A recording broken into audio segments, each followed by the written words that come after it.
ചരിത്രത്തിലെ തന്നെ ഏറ്റവും ഉയർന്ന നിലയിലേക്കെത്തിയ സ്വർണ്ണ വിപണിയിൽ 2 ദിവസങ്ങളിലായി 640 രൂപയുടെ കുറവ് രേഖപ്പെടുത്തിയത് സ്വർണം വാങ്ങുവാൻ കാത്തിരിക്കുന്നവർക്ക് ചെറിയ പ്രതീക്ഷകൾ നൽകിയിരുന്നു. ഇന്ന് സ്വർണ്ണ വിപണി വീണ്ടും താഴേക്കിറങ്ങിയിരിക്കുകയാണ്. 3 വർഷത്തെ സംഘർഷം അവസാനിപ്പിക്കാൻ ഞായറാഴ്ച ഉക്രൈനും US ഉദ്യോഗസ്ഥരും തമ്മിൽ നടന്ന ചർച്ചകൾക്ക് ശേഷം സ്വർണ്ണ വിപണിയിൽ ഇന്ന് നേരിയ കുറവ് രേഖപ്പെടുത്തുകയായിരുന്നു.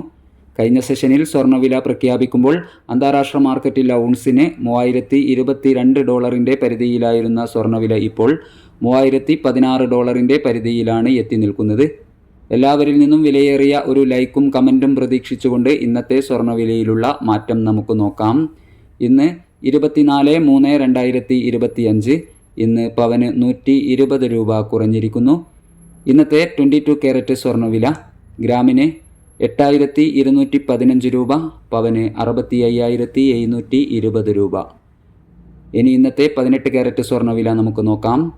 ഇന്ന് ഗ്രാമിന് 6740 രൂപ, പവന് 53,920 രൂപ. 24 കാരറ്റ് സ്വർണ്ണവില ഇന്നലെ 8905 രൂപയിലായിരുന്നു. വൈകി വരുന്ന ഇന്നത്തെ വില 11 മണിക്ക് കമൻറ്റ് ബോക്സിൽ പിൻ ചെയ്യുന്നതാണ്. സിൽവർ 108 രൂപയിൽ തുടർന്നുകൊണ്ടിരിക്കുന്നു. നിങ്ങൾ തരുന്ന വിലയേറിയ ലൈക്കുകൾക്ക് നന്ദി അറിയിച്ചുകൊണ്ട് ഇന്നത്തെ വീഡിയോയ്ക്കും നിങ്ങൾ വിലയേറിയ ലൈക്കുകൾ നൽകുമെന്ന് പ്രതീക്ഷിക്കുന്നു. Thank you for watching.